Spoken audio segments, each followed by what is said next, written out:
know, contrary to other people's reactions, I was not thrilled when I saw the trailer for the new Wolverine game because I am a DC Comics shill. I didn't choose this life, it chose me. So when I saw this flawless gameplay, the colorful suits and beautiful settings, well, I just got a little mad. Bitch, I'd rather die!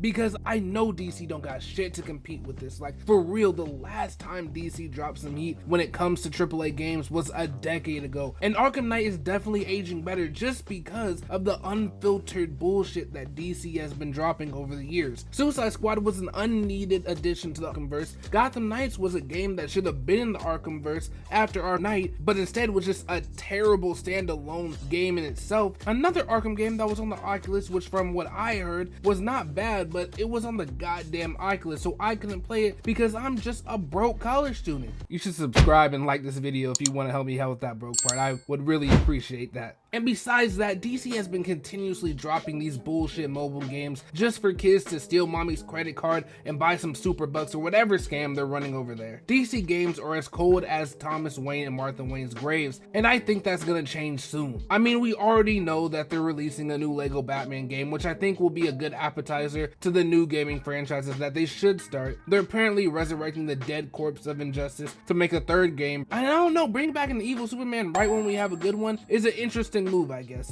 But hopefully they just use the name only and really it's just a reboot and they're doing something like DCKO instead. But I want to talk about 10 characters from DC that I think deserve a main title video game and what that game could look like and play similarly to. I think we gotta address the elephant in the room because Wonder Woman was supposed to get a new game, but DC just canceled it for some reason. They had a chance to make their own God of War game. It was going to be using the Nemesis engine. Basically, you get to interact with side characters going through the story, and later on they could come back to be foes, they could come back to be allies. It just doesn't matter. It's just all up to the decisions that you made when playing the game early on. And it's a really great engine that is not going to be used for this game because they just have canceled it for some reason. But I feel like they should just bring it back and just say, we made a mistake, but we really want to push forward with our new gaming studio. Superman is a character that's always been highly debated when it comes to getting a solo game because he's just too OP. People don't want to play as a super invulnerable guy because they feel like there's no stakes and there's no story to be told here. But James Gunn has alluded to the fact that he wants to do a Superman game and probably specifically in the DCU. And I got two kind of plot points when it comes to Superman standalone as a game or Superman in the DCU as a game. If it's standalone, you can go full throttle with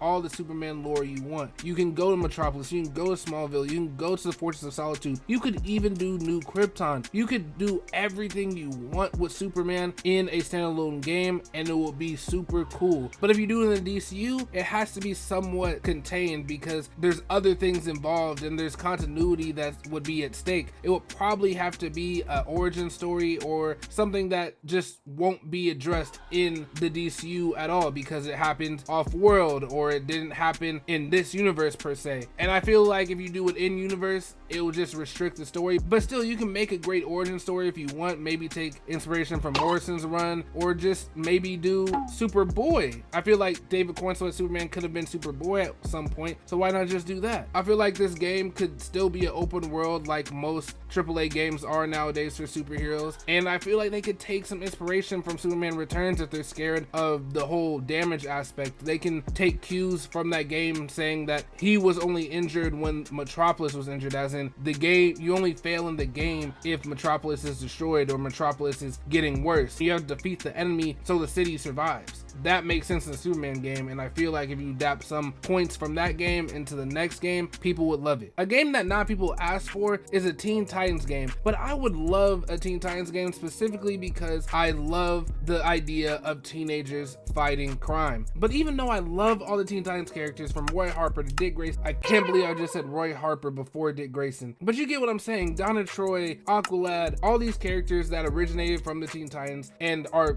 friends right now are characters characters that I want to see in this game, but I don't want to specifically play as these characters per se. I want there to be a POV character, whether that be an original character, whether that be a less known character like Roundhouse, who just got introduced a couple years ago, or whether that be a fairly new character but very popular like Damian Wayne. I don't personally like Damian Wayne that much, but a lot of people do, and that could be a great entry point character for the story. And going into this game, you could use it similarly to how Avengers use Kamala Khan. Even though Avengers, not a good game, having an entry point character is always cool, and building this character to have more team dynamics with characters in this group would just be amazing, because you get to unlock special moves, you get to unlock more dynamics with the team as the story progresses. As missions get harder and harder, you're starting to build better skill sets with other characters and your team. You get to build out your roster of Titans on missions. And similarly to the team setting, a Green Lantern game taking cues from Star Wars Battlefront, taking place in space with some online elements. Again, I would love to have a POV character here, an original character, maybe from a different sector, or it could be a new recruit from Earth. It could be Kyle, it could be Jessica. I mean, no one really likes Simon Baz, but I guess you could include Simon Baz as being a POV character, but I don't think anyone's going for that. It could even be Sojourner. I mean, she even has Absolute Green Lantern right now, which is, it's getting better right now. I think issue 7 is probably my favorite issue. No, issue 6 was good too. Anyway, I'm getting sidetracked. I think we should at least have Hal, John, and Guy be established in this universe, in the Green Lantern Corps, and just have it be an all-out war in the emotional spectrum right now. And I think having this POV character enter the Green Lantern Corps in the middle of a war would just be so cool. Not necessarily the Blackest Night, or maybe an all-new original story would work better in this game, because you just get to tell new stories around these characters, especially since Hal, John, and Guy will be veterans in the Green Lantern Corps. You can bring in new characters and they already have an established lore to go upon, and it would give the developers a lot more creative freedom when it comes to the story. But for the gameplay, I think it would be better to enter as a new recruit, because you get to learn how to be a Green Lantern step by step with them. You get to develop new constructs as the story goes on. You get to understand how your ring helps you fight, how your ring is better on offense, whether you're a defensive player or offensive player. Again, with Battlefront, you can have the online type of missions where you could fight other people. I think it could be their Star Wars if they really wanted to in this new DCU. The Green Lantern Corps has the potential to be the galactic spectacle that we know it could be. Now, if you told me this character 8 months ago would be on my list for a top 10 video games we need, I would have laughed in your face, because I love Martian Manhunter on the Justice League. He's literally the glue that brings the Justice League together, but as a solo character, I never found much interest in him. But when I picked up Absolute Martian Manhunter, let me tell you, it's an amazing story. Very bright, very vibrant, very trippy. It's a very politically charged story, and I think something like this comic adapted into a video game works best. I don't think that comic could really be adapted in movie or TV show form, but I think as a game, it could work great. You could have these two separate characters, being John and the Martian, working side by side, and it could be something like a LA Noire type of game. It could be a neo-noir type of feel. It doesn't have to be action forward. It can be more of the mystery detective type of game, and you can have the action take place inside people's brains with the Martian. Aquaman has always been high on my list for a game, because playing Subnautica, you really get a feel of how big the ocean is. You can have a big open world with Aquaman and explore all 7 kingdoms and how different they are. You can fight sea monsters or his rogues gallery along the way. It doesn't even have to be a progression type of game. You honestly could just have a big ass world to play with when it comes to the ocean and see how deep that world goes. The Flash is long overdue for a video game. I mean, for a character that's constantly put in the Mount Rushmore of DC Comics, whether that be Barry, whether that be Wally, it's always between him, Green Lantern, and Nightwing. Those are the 4 people always fighting for that spot on the Mount Rushmore, and he still hasn't had any type of video game. You can say the same thing about Wonder Woman, but I already talked about her. But I think for a video game, you should really incorporate the whole Flash family, because it just wouldn't be right to not incorporate Jay, Barry, Wally, and even Bart. Yes, Bart is a Flash, whether you like it or not. It was like 12 issues.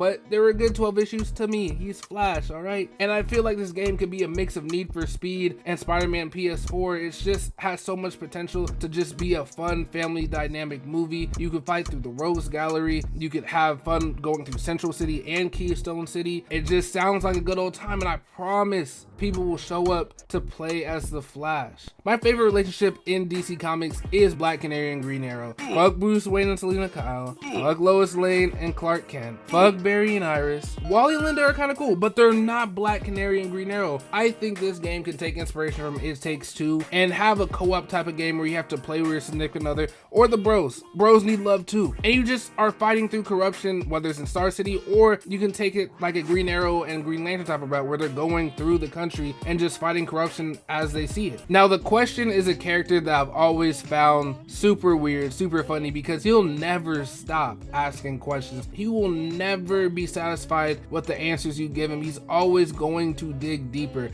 And I feel like his character, or her character, because it could be Renee Montoya, it can go either way. I feel like their character works best as a decision-based game. You get to go in the deepest, darkest depths of your own brain when trying to figure out mysteries and political schemes that people are building up in this world. They can be something like a Detroit Become Human with minimal action aspects, but most of the time it's just up to you what decisions you want to make, how the game plays out. The action elements are going to be on the sideline to the mystery. That's the biggest part when it comes to Question. And again, you can bring it back to Martian Manhunter. You can have it be a little trippy because he does get on some illicit substances sometimes. And I feel like people would love this game if it was told by Telltale and didn't just do another Batman game. So yeah, The Question by Telltale. A character you probably didn't expect to see on this list is Cyborg, because Cyborg is most famously known for being a Teen Titan or a Titan. He's never been on any other team, just a Teen Titan. That's all he's been. He did have that time on Doom Patrol, but other than that, he's never been on any other team. I don't know what you're talking about, but Cyborg is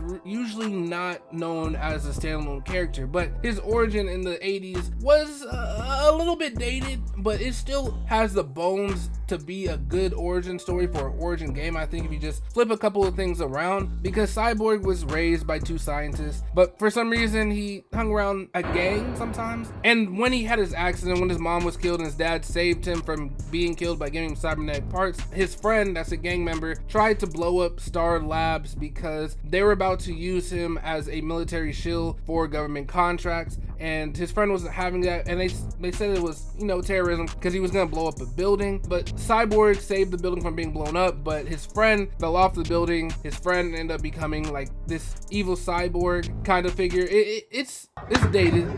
It's okay. It's an okay story, but I feel like if you switch a couple of things around, maybe Cyborg is not in a gang, maybe he's in a revolutionary group, and I'm talking Big Stone at this time. He's in a revolutionary group. His parents are for it. He's for it. They're all about social change. They're all about community efforts, and this accident still happens because his parents are still scientists. His dad saves him, and he becomes the face of this group. He becomes a real revolutionary, but his friend, we changed his character a little bit. He's probably more individualistic. You can take cues from Judas and the Black Messiah. You can have a traitor amongst them, and he betrays the group and becomes an evil cyborg for the military. He ends up having to fight him. It can be a mix of like Watch Dogs, Cyberpunk 2077, and even Miles Morales, because they kind of had a little bit of that when he was fighting his friend. I'm forgetting her name, but she was the Tinkerer, but they changed her name. I'm forgetting her name, but the Tinkerer in Miles Morales, the PS4 game. And I feel like that would be a pretty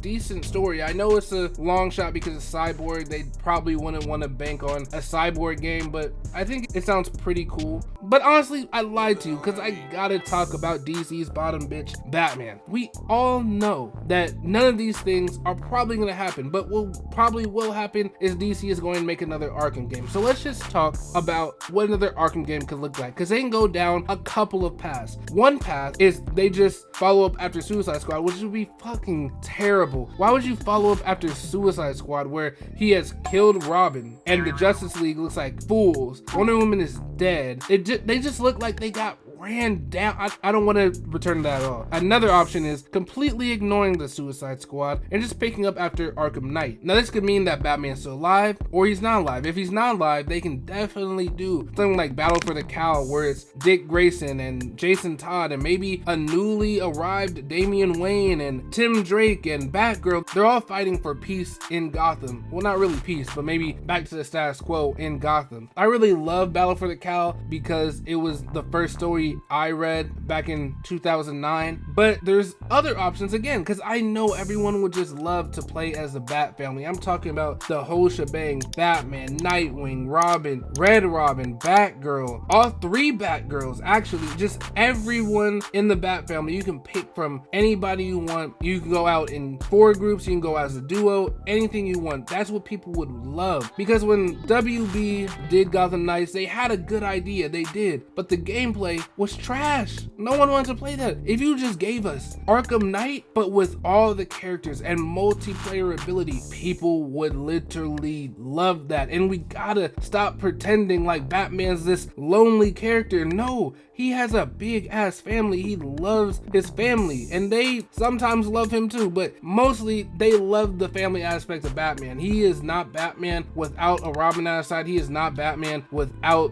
Dick Grayson, without Tim Drake, without Barbara Gordon. He is not Batman. But again, if you want some new characters, you can still do Static Shock. You can do Zatanna. People love magic. You can do Booster Gold and Blue Beetle going through time and just fighting crime wherever they see fit, because that's what they do. But either way, what DC characters do you think deserve a AAA game, and what do you want that game to look like? Leave a like if you enjoyed, subscribe if you want more videos like this, and I'll see you on the next one.